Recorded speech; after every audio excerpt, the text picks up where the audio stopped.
우리는 삶 속에서 명절을 지킵니다. 대표적인 명절인 구정과 추석이 있지요.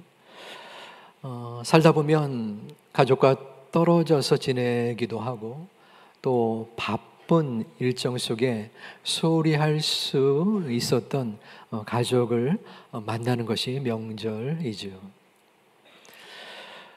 명절과 더불어서 교회에서 비슷하게 지키는 것이 있는데 그것은 절기입니다. 대표적인 절기로는 크리스마스, 또 부활절, 또 맥추절 등이 있습니다. 우리가 지키는 명절이 가족과의 만남을 의미로 둔다면은 절기는 요 하나님께 대한 신앙을 되새기는데 의미를 둔다고 할 수 있습니다. 우리가 부활절은 보통 4월 달에 맞이합니다.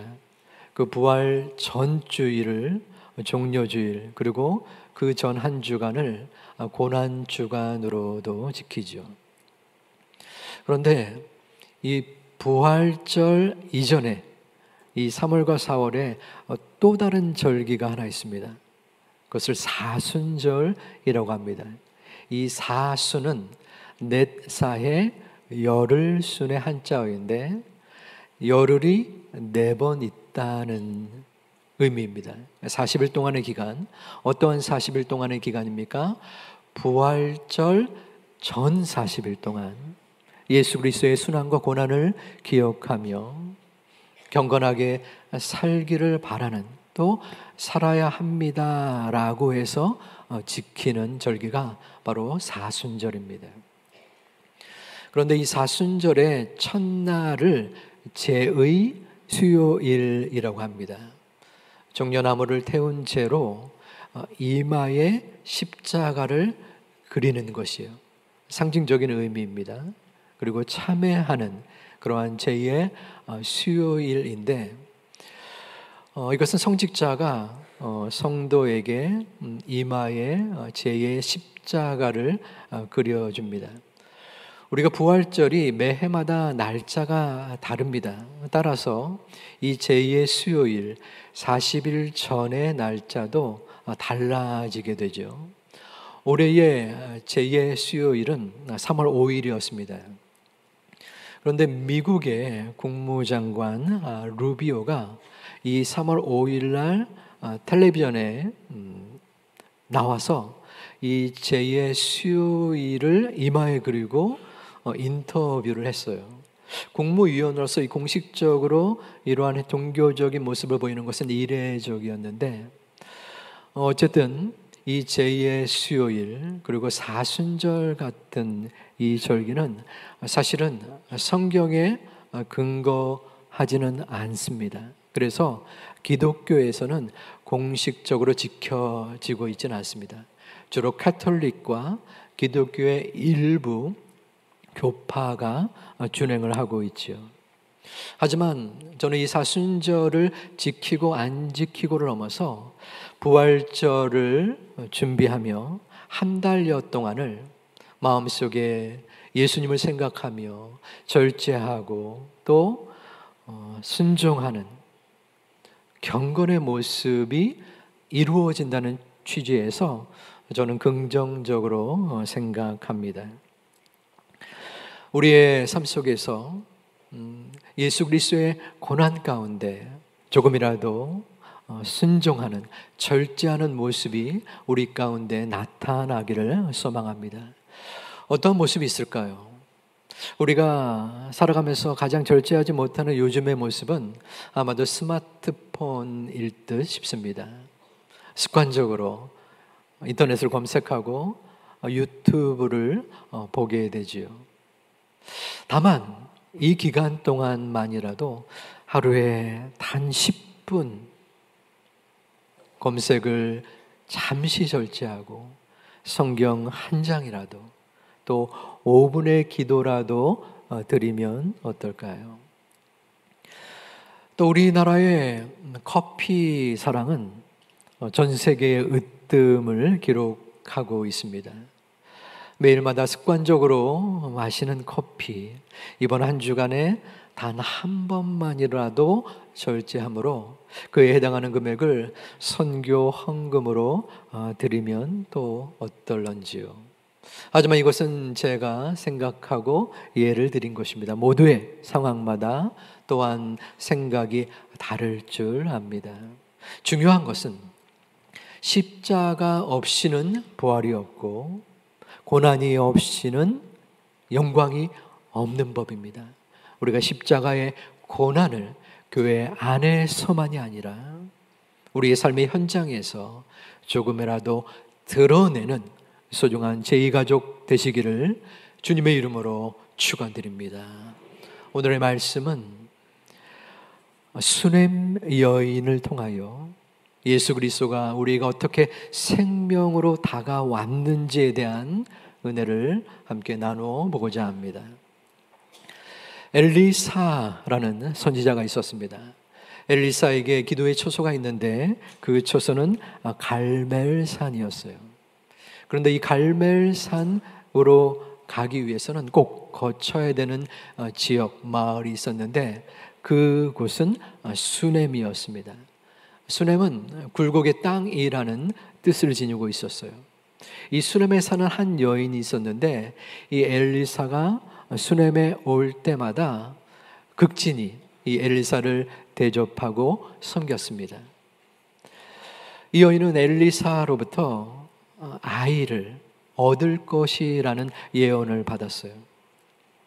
이윽고 여인은 아이를 낳았고 남편과 함께 행복하게 아이를 키우며 살았는데 아이가 5살가량 되는 때에 갑자기 죽고 맙니다. 어찌된 일일까요? 당시 팔레스타인 지역은 햇볕이 강하였습니다. 그래서 신학자들은 이 아이에게 햇빛이 강하게 내려침으로 일사병에 걸려서 열이 오르고 심한 두통을 겪었다라고 추정을 합니다. 만일 요즘 지금의 상황이 발생되면 병원 응급실에 급하게 갔었겠지만 당시의 상황은 특별한 조치를 취할 수 없었겠지요. 아이는 엄마의 무릎에 앉아 있다가 죽고 맙니다. 이 엄마는 오랫동안 아이를 얻지 못했어요. 그래서 오랜 시간 참으로 근심하고 어려움 속에 있다가 간신히 아이를 낳게 된 것입니다. 노년에 얻은 아들이 갑작스럽게 죽음을 당한, 그리고 그것을 바라보는 어미의 마음, 이 세상에 나타날 수 있는 가장 큰 고통과 비교할 수 없는 극심한 괴로움이 그녀에게 임했을 것입니다. 하지만 그녀는 슬퍼만 하고 있지 않았습니다. 27절에 그녀는 엘리사를 찾습니다. 하나님의 사람에게 나아가서 그 발을 아는지라 게하시 사환을 말합니다. 그가 가까이 와서 그를 물리치고자 하매 하나님의 사람이 이르되 가만두라, 그의 영혼이 괴로워하지만은. 여기서 그 발을 안았다라는 것은 붙들고 매달렸다는 것입니다. 그녀가. 그리고 사환이 얼마나 간절하게 애타게 그 여인이 엘리사를 붙드는지 그녀를 엘리사로부터 떼어놓으려 했습니다. 하지만 엘리사는 그 절박감을 이해하고 가만 두어라, 얼마나 괴롭겠냐라고 말하고 있는 것이죠. 수넴 여인은 나에게 아이를 주신 분이 여호와시기에 하나님께서 이 아이를 다시 살릴 수 있을 것이다 라는 믿음을 가지고 엘리사를 찾은 것입니다. 엘리사는 그 여인의 집에 다다랐습니다. 하지만 아이는 이미 죽고 없었죠. 그러므로 엘리사는 방문을 닫고 아이를 붙들고 간절하게 하나님 앞에 기도하였습니다. 34절에 특별한 기도가 나타나는데요. 아이 위에 올라 엎드려서 그의 입을 아이 입에, 그의 눈을 아이 눈에, 그의 손을 아이 손에 대고 그 몸에 엎드렸다라는 것입니다. 이 엎드리는 라는 말을 기억해 놓으시기 바랍니다. 왜? 이 엘리사는 이 특별한, 그리고 어쩌면 보기에 이상한 행동을 보이고 있을까요? 하나님께서 나를 통하여 하나님의 능력과 역사가 일어나서 이 죽은 시체 위에 어떻게 해서든 간절하게 아이가 소생되기를 바라는 노력의 징표요, 또한 신앙적 표현을 보이고 있는 것입니다.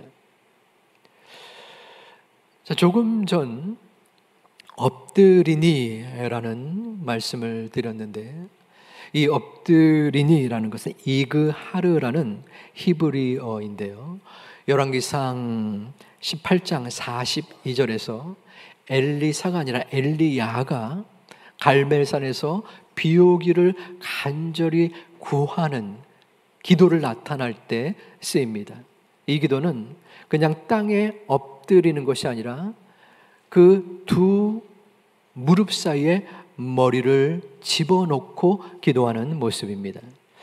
실감이 나지 않을 듯해서 제가 이 광경, 이 모습을 구현해 보기로 하겠습니다. 자, 보통 기도할 때 땅에 엎드려서 기도하지 않습니까? 하나님 도와주세요.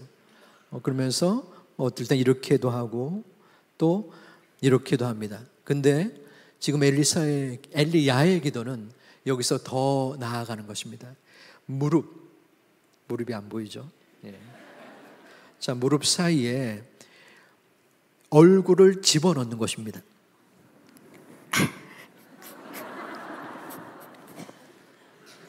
몸이 굳어서 잘 안 되는. 물론 몸이 유연해도 쉽지 않을 것 같습니다. 근데 지금의 상황은 어떤 상황일까요? 엘리야의 기도. 당시에 비가 3년 동안 내리지 않아서 비가 내리기를 갈렘산에서 기도하는 것입니다. 그런데 바알 선지자들이 450명이 이미 기도했는데 비가 내리지 않았고, 그래서 그들의 생명이 죽임을 당했던 그때입니다. 엘리야는 아합 왕에게 큰 비가 내릴 것입니다 라고 선포하고 갈멜산에 오른 것이에요. 기도한 것이에요. 그럼 이 기도가 응답되지 않으면 조금 전에 죽었던 이 450명의 바알 선지자처럼 자신도 목숨을 잃을 수 있는 절대절명의 순간 속에서 그는 절박한 심정으로 비 내리기를 하나님 앞에 간구한 것입니다. 이러한 똑같은 단어가 지금 엘리사가 이 아이의 몸을 맞추면서 기도하는 것입니다. 자, 5살 가량이라고 했죠. 성인 남자입니다. 얼마나 큰지는 모릅니다. 엘리사가 성인 남자라고 치고 5살짜리 애가 얼마나 작겠습니까? 조금 전에 나타난 그림은 좀 크게 나온 것이죠. 그러면 이 아이의 입에 자신의 입을 맞추고, 눈에 눈을 맞추고, 손에 손을 맞추고 조심스럽게 맞췄을 것입니다. 그리고 아이의 성인 남자가 무거울 거 아니에요. 무거우니까 아이 몸에 모든 무게를 다 짊어질 수는 없겠죠. 내릴 수는 없을 것입니다. 그래서 조심스럽게 맞추면서 또는 기도하는 가운데 무릎 사이에 얼굴을 파묻으면서 간절한 마음으로 지금 엘리사가 기도를 하고 있지 않겠나, 그냥 제가 생각한 것입니다. 어린 시체입니다. 시체의 그 몸을 맞추고 포개고 기도드리는 엘리사의 간절한 기도. 사실 이 기도는 법을 어긴 것입니다. 하나님의 사람, 그리고 선지자, 제사장은 시체가 부정하다고 하여 만질 수 없었습니다. 그런데 이 법을 어기면서까지 엘리사는 어떻게 해서든 아이의 죽음을 다시 살리고자 하는 소중한 믿음의 마음으로 기도하고 있는 것입니다. 하나님께서는 그 기도에 응답해 주셨어요. 그 아이가 재채기를 7번 하고 마침내 눈을 뜨게 되었습니다. 몸이 따뜻해지고 하나님의 역사가 그 아이에게 엘리사의 간구 속에 이루어진 것입니다. 사랑하는 제2 가족 여러분, 우리 또한 이 비슷한 과정을 거쳐서 부활의 생명으로 나아가게 됩니다. 우리는 외형적으로는, 겉으로는 살아있는 사람이지만 영적으로는 이 수냄 여인의 아들과 같이 죽어있는 존재였습니다. 그러한 우리를 예수님께서 찾아오신 것입니다. 아무런 생기가 없고 어떠한 온기도 없는 죽은 시체와 같이 누워있는 우리에게 예수님은 찾아오셔서 그 손을 우리의 손에 포개고 그 발을 우리의 발에 포개어 주셨습니다. 그러게 죄악투성이로서 죽음의 길을 걸어가고 있는 이 차가운 우리의 몸에 주님께서 그 몸을 맞추어 주신 것을 여러분들이 느끼십니까? 그 주님의 마음과 사랑이 느껴지냐는 것입니다. 그 사랑이 우리에게 있기에 그 사랑 덕분에 우리는 죽음에서 생명으로 나아갈 수 있었습니다. 변화받았습니다. 그 사랑 덕분에 우리는 죽음의 저주의 어둠의 자식에서 하나님의 자녀가 되는 은총을 입었음을 믿으시는 여러분 되시기를 주님의 이름으로 축원합니다. 우리의 마음, 우리의 중심이 하나님께로 향하게 되는 것입니다. 주님은 굳이 고생스럽게 이 땅에 인간의 몸으로 오실 필요가 없는 분이셨습니다. 주님은 굳이 십자가의 고통과 세상으로부터의 배신을 당할 만한 분이 아니셨습니다. 하나님의 아들 예수 그리스도가 하늘의 보좌를 포기한 채 우리에게 다가오신 것입니다. 그 십자가의 포개짐의 사랑이 우리를 생명으로 이끌어 주심을 믿는, 그리고 감사 감격하는 우리 모두가 되기를 주님의 이름으로 축원합니다. 나를 위해 십자가에서 죽으신 이 고난의 사랑, 그 말씀을 우리는 너무나 많이 읽고 많이 듣기도 했습니다. 수십 번, 수백 번 우리는, 저도 설교하고 여러분도 들었을 줄 압니다. 그런데 그것을 느끼는 사람의 차이가 있습니다. 우리 가운데 어떤 이는 이 엘리사의 간절한 기도, 예수 그리스도의 포개심의 그 사랑을, 이 메시지를 나에게 주시는 하나님의 말씀으로 받으시는 분도 계시지만, 어떤 분은 그저 스쳐 지나가는 나와 아무런 상관없는 이야기로 듣는 분도 있을 수 있습니다. 그 차이가 무엇 때문일까요?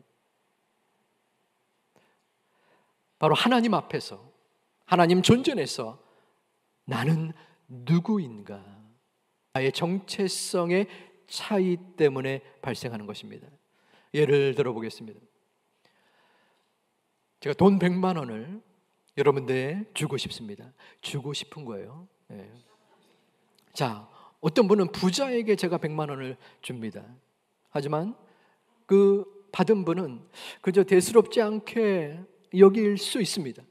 하지만 어떤 분은 눈물을 흘릴 만큼 감사함으로 그 100만 원을 받는 분이 분명히 계십니다. 그 사람의 상황, 그 사람의 마음 가짐에 따라 그 차이가 발생되어지는 것입니다.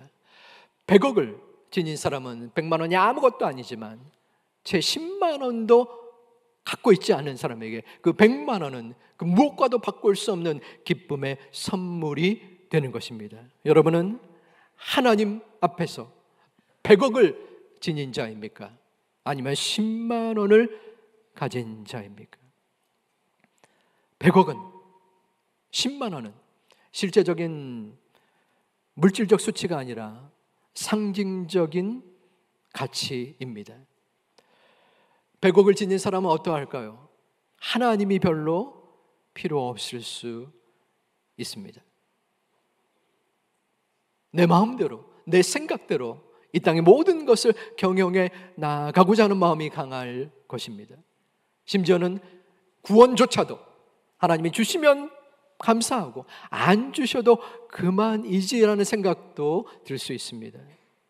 주님께서 야, 내 손과 발을 너희에게 포겠겠다라고 말씀하실 때, 주님 왜 저를 피곤하게 하십니까? 그냥 내버려 두세요. 제가 필요할 때 주님 앞에 갈게요 라는 말을 할 수도 있다는 것입니다. 하지만 10만 원도 채 갖지 못한 사람은 어떠할까요? 오직 주님밖에 바랄 것이 없습니다. 오직 하나님, 제가 할 수 있는 것이 아무것도 없습니다.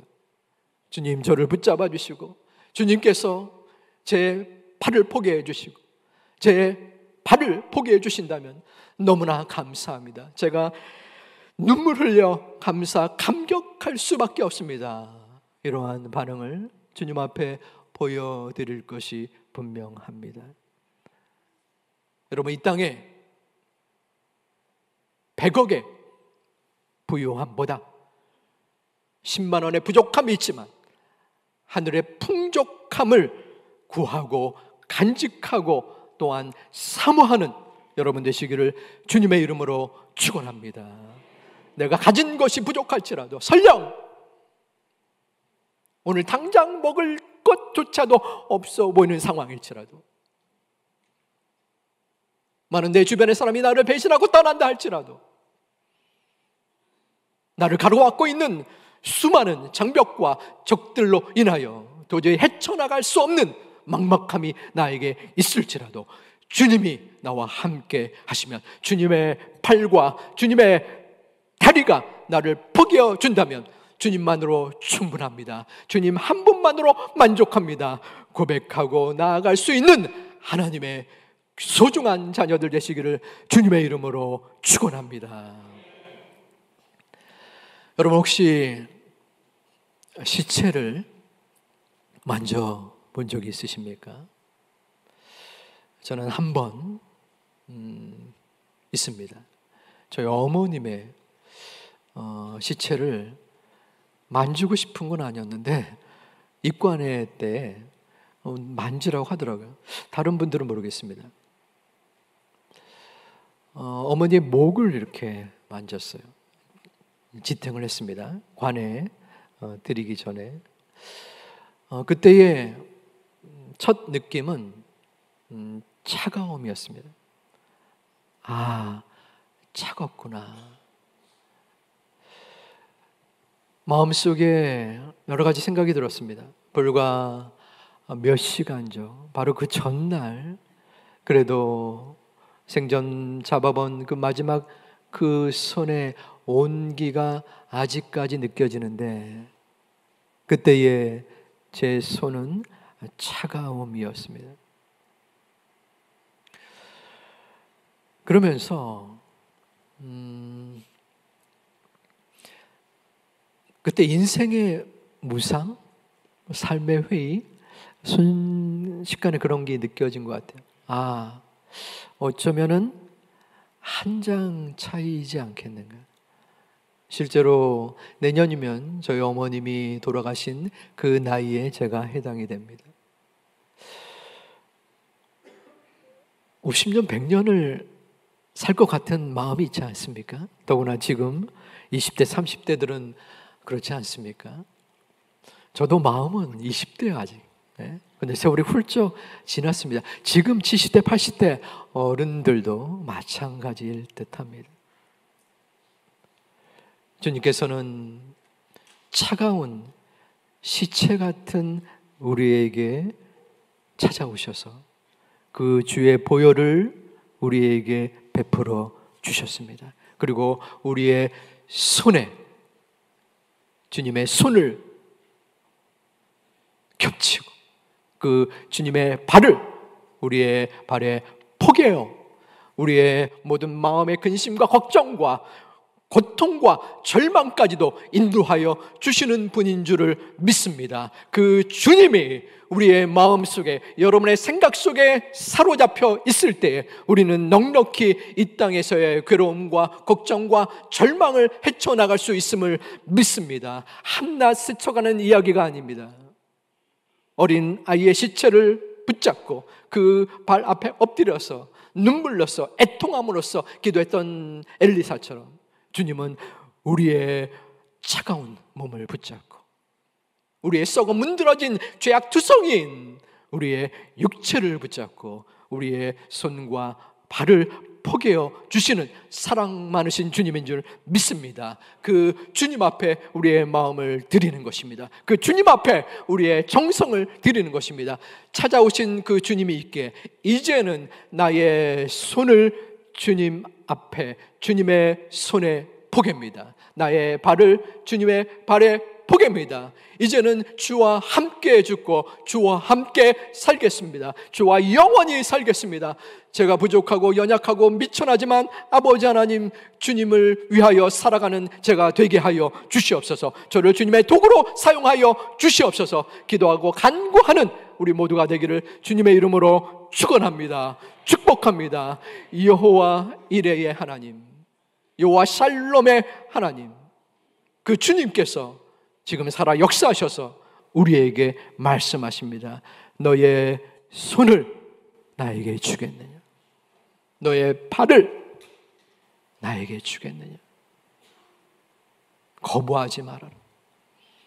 내 발로, 네 손으로, 네 마음대로 행하려고 하지 말아라.